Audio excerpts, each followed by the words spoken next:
Sphere lost nearly $100 million in its opening quarter. The Las Vegas Sphere has lost $1.8 billion since launch. The Sphere is one of the most expensive and ambitious venues in the world. Sphere Entertainment Company revealing that the venue had an operating loss of $98.4 million. The Sphere in Vegas is amazing. It's also running out of money fast. Costing over $2 billion to build and nearly $500,000 just to operate every single night. It is the most photographed building on Earth. A $2.3 billion technological marvel glowing in the Las Vegas desert. A 366-foot-tall eyeball staring into the void. The U2 concerts were called revolutionary. The Postcard from Earth film is a visual masterpiece. But this is not a success story. Behind the 1.2 million LEDs, there is an ugly truth. The Sphere just reported a staggering operating loss of nearly $100 million in its first full quarter. How did the supposed future of entertainment become a financial black hole so quickly? This isn't just a slow start. This isn't a simple miscalculation. This is a betrayal of basic business logic. Sphere Entertainment Company and its CEO, James Dolan, believed they could build a monument to their own ego, and the world would simply show up, wallets open. They thought we wouldn't notice the fatal flaw baked into their entire model, but now the ugly truth is out, and it is destroying them from the inside. This is the story of how the Sphere became the next $2.3 billion failure in Las Vegas.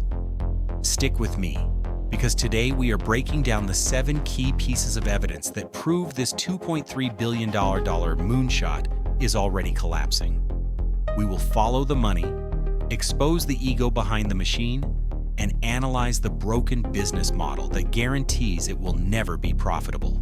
And when we get to the third piece of evidence, I will reveal the internal red flag, the one management tried to hide, that proves even the people at the top are fleeing a sinking ship. Evidence 1. The 2.3B hype versus the $500 Meltdown first. Let's talk about the giant glittering bait. The Sphere was marketed not just as a venue, but as a miracle. It was the next level of human experience. A promise that you weren't just going to a show, you were ascending. The media hype was deafening. But what is the ugly truth behind that $2.3 billion price tag? The claim was that this building would redefine entertainment. The evidence shows it has only redefined financial insanity.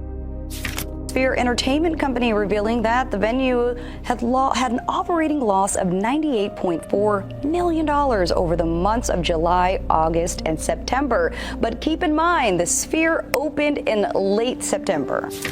Let me repeat that, because the number is almost unbelievable. They have lost $500 million. This isn't just startup costs or growing pains, like they want you to believe. This is a catastrophic meltdown, a financial hemorrhage. The consequence is that the Sphere is not a business. It's a vanity project that has been exposed. The glowing exterior was just hype, a lure built to attract investors and distract the media. But the numbers don't lie. The miracle is, in reality, a 5-alarm fire of burning cash. Evidence 2. The ugly truth of CEO James Dolan. So, who is the man responsible for this $2.3 billion gamble? This brings us to the villain of our story, CEO James Dolan. The claim from Sphere Entertainment is that Dolan is a visionary, but the evidence suggests he is one of the most reckless and controversial executives in America.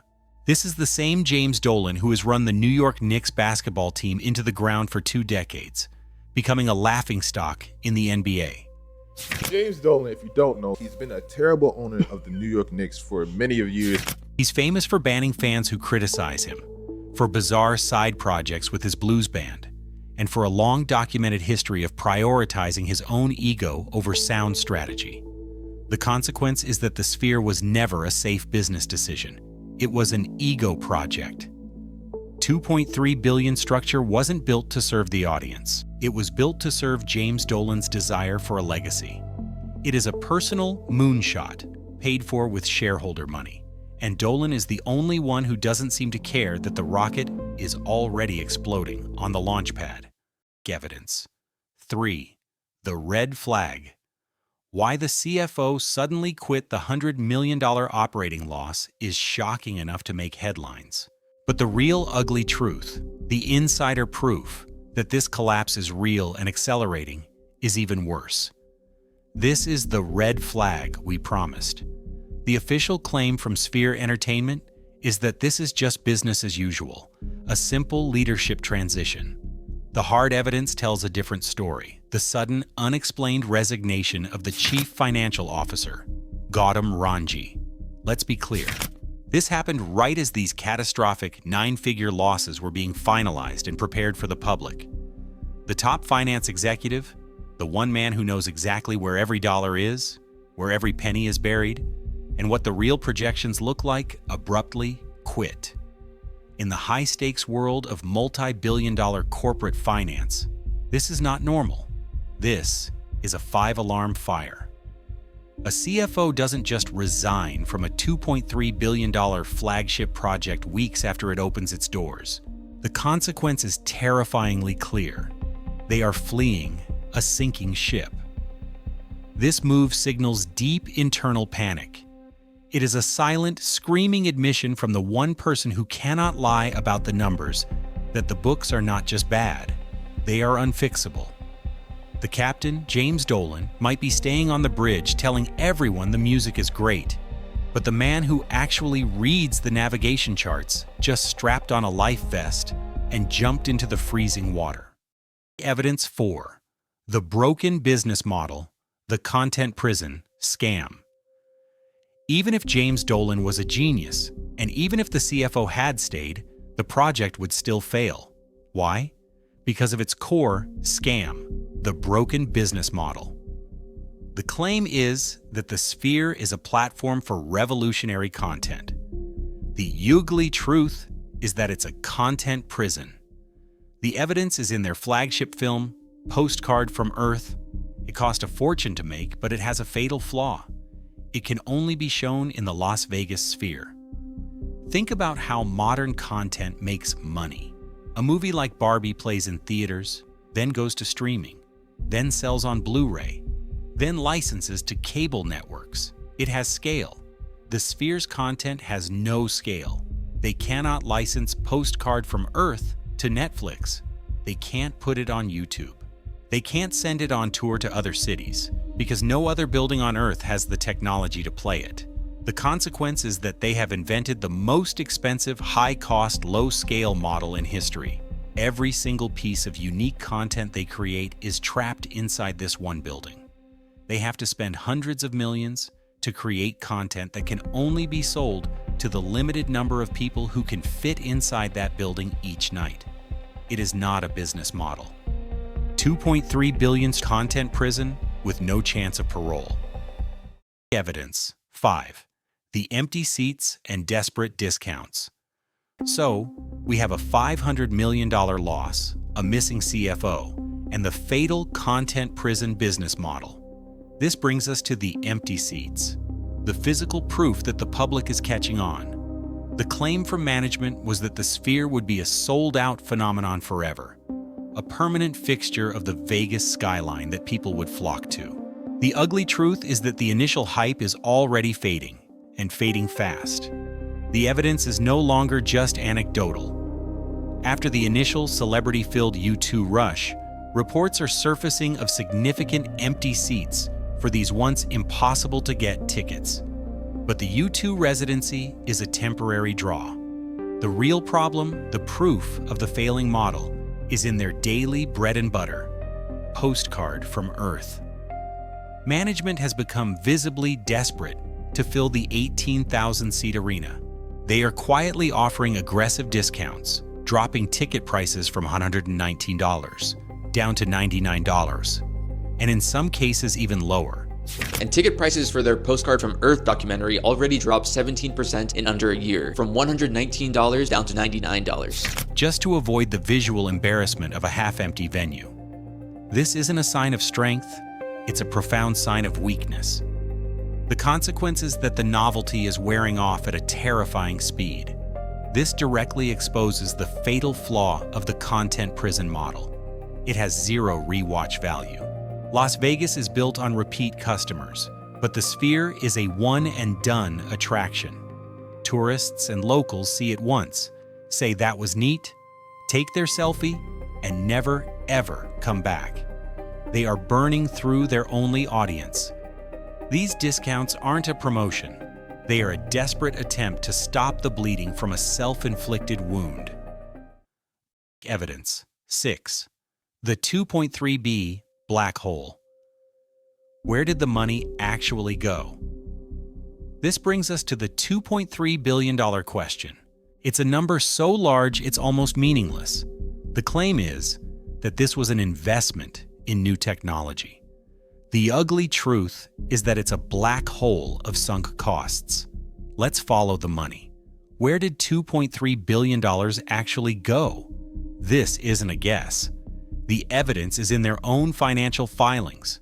Approximately $1.4 billion went into the physical construction, the concrete, the steel, the foundation.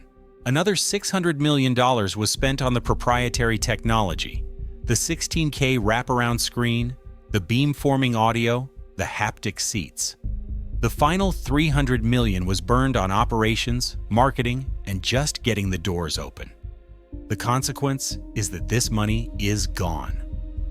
It is not an asset that is generating value. It is a sunk cost. The $2.3 billion isn't making money. It costs a fortune in upkeep, in electricity, and in staffing just to exist. The Sphere doesn't create revenue from its existence. It burns cash every single quarter, just to keep the lights on. It's not an investment. It's a $2.3 billion monument to money that has already vanished. Evidence. 7. The final verdict. The Sphere is the next Fontainebleau.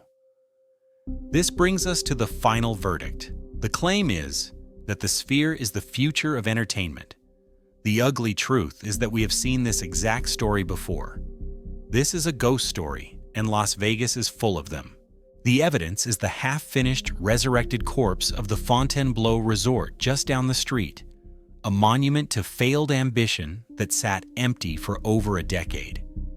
The Sphere is simply the newest, shiniest case study in Las Vegas arrogance.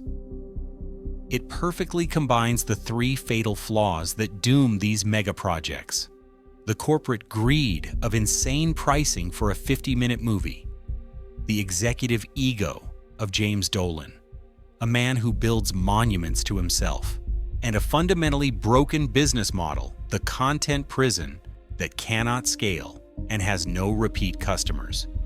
The consequence is that the Sphere is not the future. It is the next Fontainebleau. It is the latest and most expensive proof that the modern Las Vegas dream is collapsing under the weight of its own hubris. This $2.3 billion failure isn't a question of if it collapses. It's a question of when. So what is the ugly truth of the Las Vegas Sphere? It's not the masterpiece they sold us. It's a monument to one man's ego. We've seen the evidence. From the $500 million meltdown that hides behind the $2.3 billion hype, to the ego scam of James Dolan, to the panic of a CFO fleeing a sinking ship. We've analyzed the content prison model that ensures it can never be profitable, the empty seats and desperate discounts that prove the novelty is fading, and the $3 billion black hole of money that is already gone forever. The Sphere is a technological marvel, but in the end, Sphere Entertainment Company forgot a simple truth. You cannot build an empire by disrespecting basic economics. They turned a business into a vanity project, and now they are paying the price for that arrogance. But what do you think? Are you one of the people who has seen the Sphere and felt the hype doesn't match the reality? Or do you think this is the future and the losses are just temporary? Let me know your story in the comments below. And if you appreciate this kind of deep dive that exposes the truth, Don't forget to like and subscribe.